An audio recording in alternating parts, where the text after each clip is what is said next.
오늘 본문의 내용은 오순절날 성령님께서 강림하시는 사건의 내용입니다. 오순절날 성령님께서 강림하셨을 때 어떠한 일들이 벌어졌는가? 4절 말씀에 보시면 이렇게 되어져 있습니다. 그들이 다 성령의 충만함을 받고 성령이 말하게 하심을 따라 다른 언어들로 말하기를 시작하니라. 그들이 성령이 말하게 하심을 따라 다른 언어들로 말하기를 시작했다라고 기록하고 있습니다. 예루살렘이 멸망한 이후에 이스라엘 백성들이 지중해 세계 쪽으로 많이 흩어져 살았습니다. 일명 우리가 디아스포라라고 그렇게 부르죠. 그들은 그곳에 흩어져서 사는 동안에 그곳의 현지어를 사용했습니다. 또 그곳에서 살아가는 동안에 거기서 또 자녀를 낳게 되고 거기서 태어난 자녀들이 그 현지어를 사용하여서 그 현지어가 모국어가 됐습니다. 그런데 오순절을 맞이하여서 그 사람들이 예루살렘으로 함께 모이게 되었던 것입니다. 그런데 그들이 성령을 받은 제자들이 말하는 것을 보고 깜짝 놀라서 대소동이 벌어지게 되었습니다. 왜냐하면 제자들이 말을 하는데 거기에 있는 사람들의 자신의 현지어로 들리는 것입니다. 그래서 그들이 놀라면서 이렇게 말했습니다. 7절 말씀에 의하면 다 놀라 신기하게 여겨 이르되 보라 이 말하는 사람들이 다 갈릴리 사람이 아니냐 하면서 깜짝 놀랐습니다. 당시 갈릴리 사람들이라 부르면 배운 것이 없고 가진 것이 없고 무식한 사람들을 표현하는 그런 호칭과도 같았습니다. 그러니까 저 사람들 갈릴리 사람들 아니야 라고 했다라는 것은 이런 말입니다. 아니 저 사람들이 언제 외국말을 배울 틈이 있었지? 저 사람들 지금 히브리말 하고 있는 거 아니야? 근데 어떻게 우리에게 우리말로 들리지? 하면서 일대 소동이 벌어진 것입니다. 오늘 본문 9절에서 11절까지의 내용을 보면 지금 그 현장에는 지중해 세계 16개 지역에서 온 사람들이 있었습니다. 바데인과 메데인과 엘람인과 메소포타미아 이 16개 지역의 사람들이 모여 있었고 그들은 각기 다른 언어를 사용하는 사람들이었습니다. 그런데 갈릴리 사람들이 설교를 하는데 각각 16개의 외국어로 알아들은 것입니다. 그러니까 소동이 일어날 수밖에 없는 것이죠.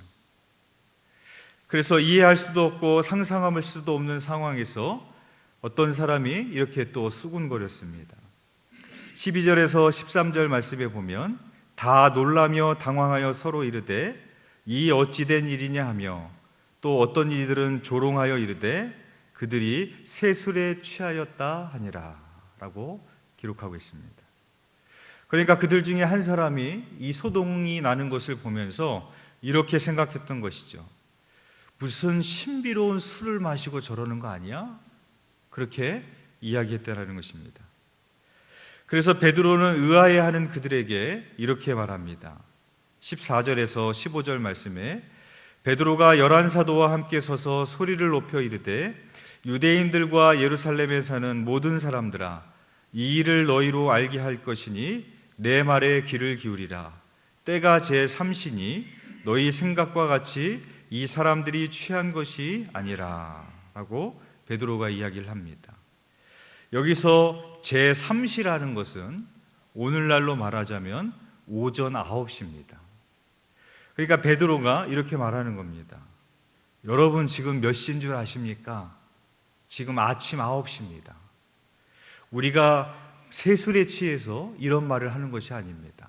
저희들은 지금 정신이 온전합니다 라고 베드로가 그렇게 말하는 것입니다.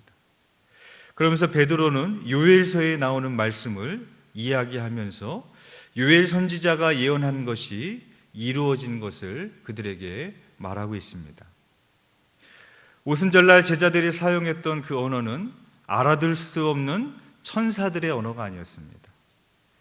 그 자리에 앉아있는 사람이 어느 나라 말을 사용하든 어느 지역에서 왔든 상관없이 그곳에 있는 모든 사람들이 알아들을 수 있는 소통의 언어였습니다. 우리가 잘 아는 것처럼 창세기 11장에는 바벨탑 사건이 기록되어져 있습니다. 11장 1절 말씀에 보면 온 땅의 언어가 하나요 말이 하나였더라 라고 기록하고 있습니다. 바벨탑 사건이 일어나기 전에는 이 온 세상의 사람들은 하나의 언어만 사용했습니다. 그러니까 모든 사람이 소통이 가능했습니다. 그런데 그 소통의 언어를 가지고 무엇을 하려고 했는가? 우리가 하늘에 닿는 탑을 쌓자는 것입니다. 당시의 사람들은 돌 대신에 벽돌을 구워서 만들어서 사용할 수 있는 기술이 있었습니다. 진흙 대신에 아스팔트를 채굴해 지을 수 있었습니다. 돌로 집을 지으면 쌓아 올리는 데에는 한계가 있습니다.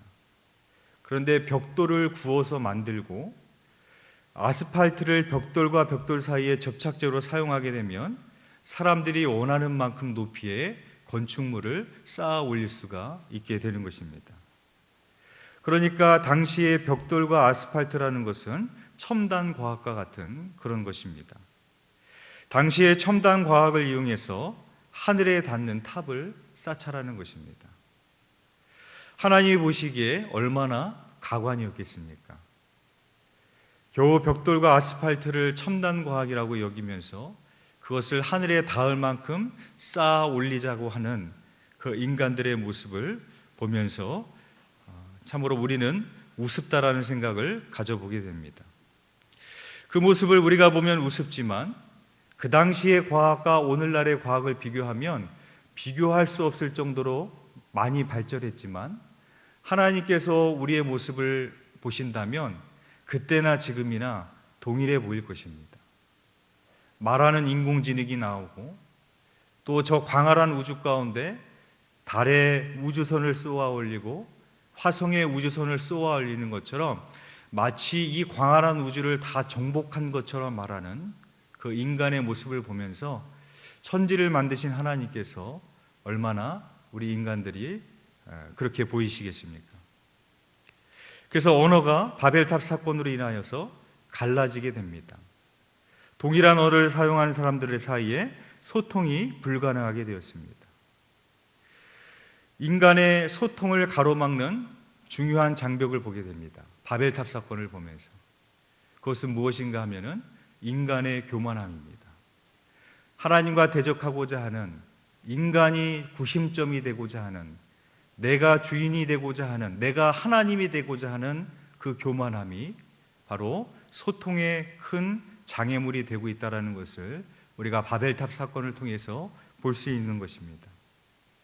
그런데 이렇게 단절되었던 언어가 오순절날 성령님이 강림하시면서 그 제자들이 다른 언어들을 사용함으로써 비로소 그 언어가 하나 되어지는, 소통이 이루어지는 바벨탑 사건과 정반대의 사건이 나타나게 되었던 것입니다. 그렇다면 성경에서 말하고 있는 이 다른 언어라는 것은 구체적으로 무엇을 말하는가?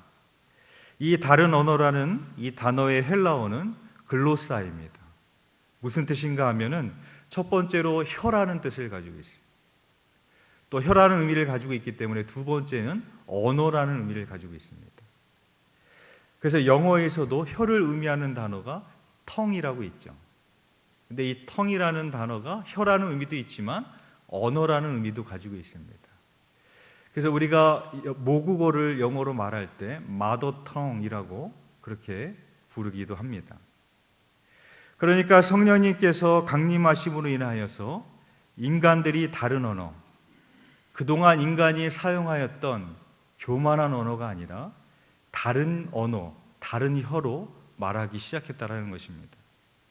그래서 사람들 사이에 온전히 소통이 이루어지고 언어가 하나 되어지는 사건이 성령 강림 사건이었습니다. 그렇다면 이 글로사는 누구의 글로사인가? 누구의 혀인가?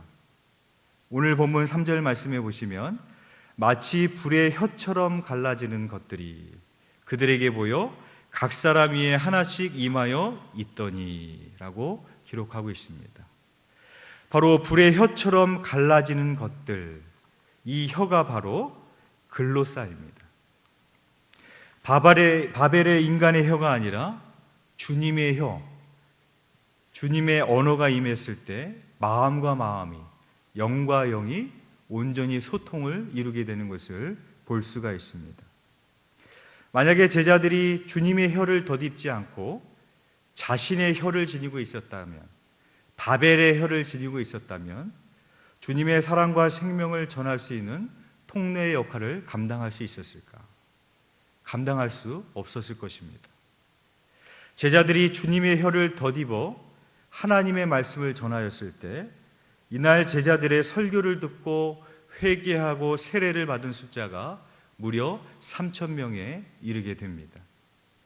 사람과 사람을 가로막는 장벽이 무너지니까, 소통이 이루어지니까 제자들이 주님의 생명과 사랑을 전하는 통로가 될 수 있었습니다. 예수님의 제자들 속에는 다양한 부류의 사람들이 있었습니다. 그 중에 열심당원 시므온도 있었고 마태 세리도 있었습니다. 열심당원 시므온은 어떤 사람인가? 칼을 들고 무력으로 로마 제국을 물리치고 독립을 쟁취해야 된다라고 생각했던 사람이었습니다. 세리 마태는 어떤 사람인가? 동족의 고요를 짜다가 로마에게 세금을 갖다 바치고 그 할당량을 착복하는 불의한 인간의 대명사였습니다. 칼을 들고 독립을 쟁취하겠다라는 그 시므온이 봤을 때 이 마태 세리는 반드시 제거해야 될 공적 1호 대상이 되는 겁니다.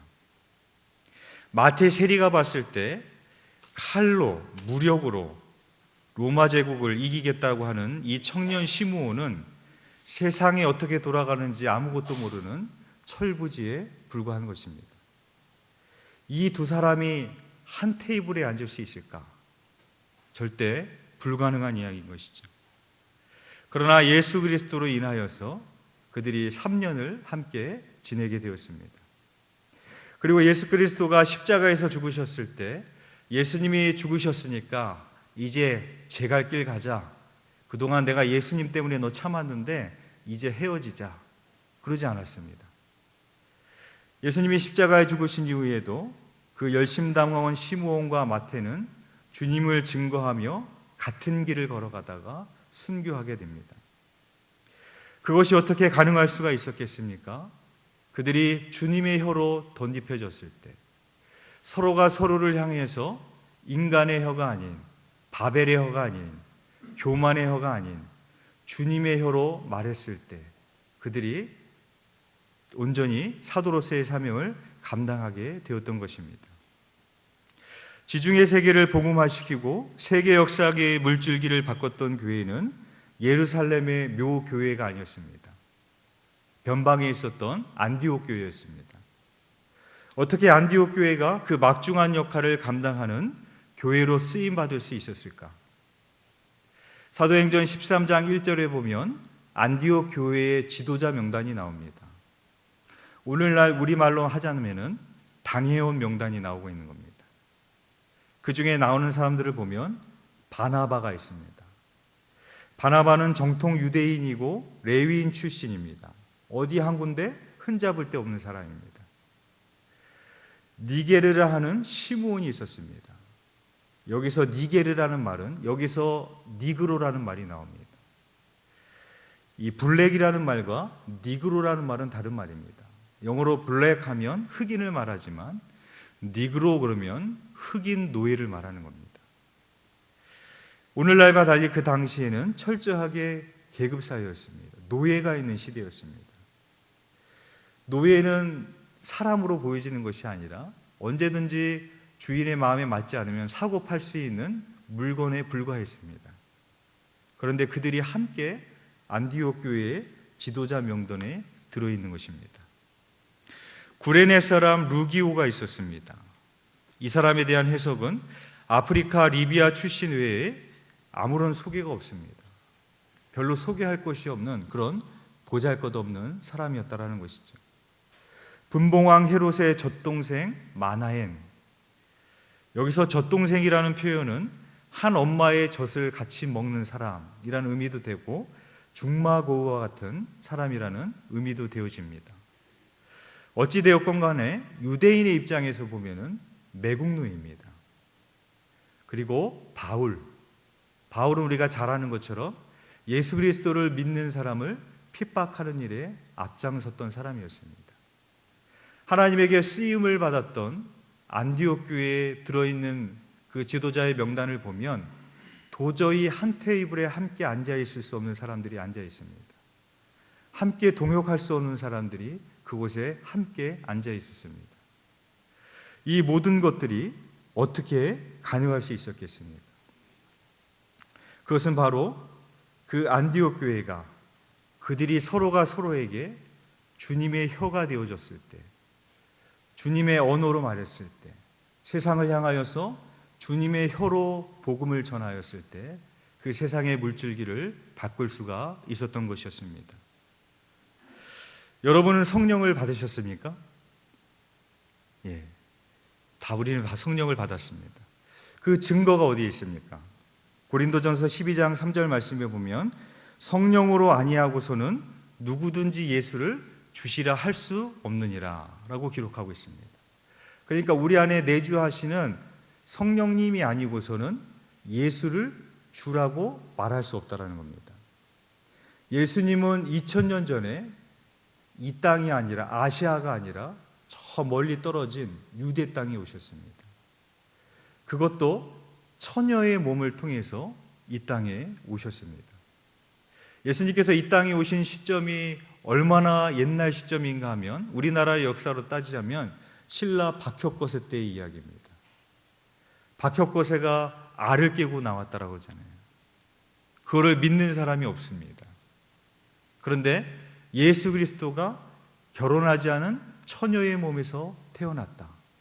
우리는 그것을 믿어 의심치 않습니다. 객관적으로 따져보자면 알에서 사람이 나온 거나 결혼하지 않은 처녀의 몸에서 사람이 나온 거나 똑같은 이야기입니다. 그런데 우리는 박혁거세의 이야기는 믿지 않지만 예수님께서 처녀의 몸에서 나셨다는 것은 우리는 믿어 의심치 않습니다. 나는 그분을 본 적도 없습니다. 그분은 2000년 전의 분이십니다. 그런데 그분이 나를 위해서 죽으셨다고 합니다. 이게 인간의 상식으로 믿어질 수 있겠어요? 그런데 우리는 믿어 의심치 않고 예수를 나의 주라고 고백하고 시인합니다. 여러분, 이것이 가능한 이유가 무엇이겠습니까? 2000년 전에 제자들에게 주님의 글로사가 임하였던 것처럼, 주님의 혀가 각 사람에게 임하였던 것처럼, 주님의 언어가 각 사람에게 임하였던 것처럼 시대는 다르지만 오늘날 우리들에게도 주님의 글로사가 임했기 때문입니다. 그래서 우리는 그 성령님으로 인하여서 주님의 혀로, 나의 혀가 아니라 주님의 혀로, 주님의 언어로 예수는 나의 주님이십니다. 우리는 고백하게 된 사람이라는 것입니다. 여러분들도 잘 아시겠지만 지금 미국 사회에서 인종차별 문제로 계속해서 시위가 벌어지고 있습니다. 그들은 같은 언어를 쓰고 있지 않습니까? 영어라는 하나의 단어를 쓰고 있지 않습니까? 그런데 소통이 이루어지고 있는가? 이루어지지 않습니다.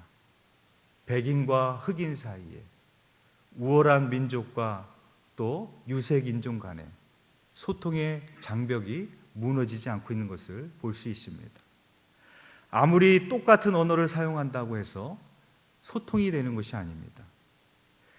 그러나 세상의 언어가 달라도, 서로가 살고 있는 환경이 달라도, 서로 다른 지역에 살아도 내 혀가 아닌, 교만의 혀가 아닌, 바벨의 혀가 아닌 주님의 혀로 덧입혀진 그 말로 우리가 한다면 진정한 소통을 이룰 수 있게 됨을 오늘 본문을 통해서 깨닫게 되는 것입니다. 마지막으로 한 가지 예화를 드리고 말씀을 마치고자 합니다. 사람들이 좋아하는 한 여인이 있었습니다. 그녀의 표정은 항상 매우 밝았습니다. 그 밝은 표정으로 주위 사람들을 늘 즐겁게 해줬습니다. 그러나 이 여인에게 항상 좋은 일만 있었던 것이 아니라 어두운 과거들이 많이 있었습니다. 이 여인이 10살이 되었을 때 고아가 됐다라는 것을 아는 사람은 거의 없었습니다. 그녀는 한 끼 식사를 위해서 혹독한 노동을 해야 했던 어린 시절을 보냈습니다. 한때는 사랑하는 자녀를 먼저 떠나보내는 일도 있었습니다. 그런데 이 소녀에게 남들이 갖지 못한 한 가지 자산이 있었습니다. 그것은 바로 어떤 절망적인 상황 속에서도 비관적인 언어를 사용하지 않겠다라는 것이었습니다. 한참 정치 활동을 왕성하게 하던 남편이 39세에 갑자기 소아마비가 와서 걸음걸이가 곤란해졌습니다. 다리를 쇠붙이에 고정시키고 휠체어를 타고 다녀야 됐습니다. 절망에 빠져버린 남편이 방에서만 지내는 것을 말없이 지켜보던 아내는 비가 그치고 맑게 개인 어느 날 남편의 휠체어 태워서 정원으로 산책을 나갔습니다. 그리고 남편에게 이렇게 말했습니다. 비가 온 뒤에 반드시 이렇게 맑은 날이 와요. 당신도 마찬가지예요. 뜻하지 않는 병으로 다리는 불편했지만 그렇다고 당신 자신이 잘나진 것은 하나도 없어요. 여보, 우리 조금만 더 힘을 냅시다. 아내의 말에 남편이 대답했습니다. 여보, 하지만 나는 영원한 불구자요. 그래도 나를 사랑하겠소. 아내가 재치 있게 대답합니다. 아니 여보, 그럼 내가 지금까지 당신의 두 다리만을 사랑했겠어요? 라고 재치 있게 대답을 했습니다. 이 아내의 말에 남편은 용기를 얻었습니다. 이 아내의 말은 남편을 다시 일으켜 세웠고 그는 훗날 미국 대통령이 되었으며 미국 역사상 전무후무한 4선 대통령이 되어 경제 대공황으로 절망에 빠진 미국을 구해냈습니다. 이 여인이 바로 미국의 제32대 대통령 루즈벨트의 부인입니다.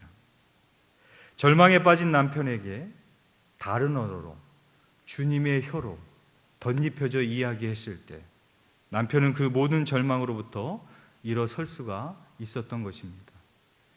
오늘날 미국 사회에 많은 문제들이 벌어지면서 특별히 미국 대통령의 그 말들이 우리 연일 뉴스를 통해서 보도되어집니다. 그 말 하나하나가 또 여러 가지 문제들을 불거일으키고 세계적으로 또 중국과의 갈등을 빚어내며 그 국민들의 마음을 헤아리지 못하는 그런 현상들을 우리가 바라보게 되어집니다. 바라기는 우리 모두가 주님의 글로사에 덧입혀진 혀로서 주님의 사랑과 생명을 전하시는 주님의 통로가 되시기를 주님의 이름으로 축원드리겠습니다.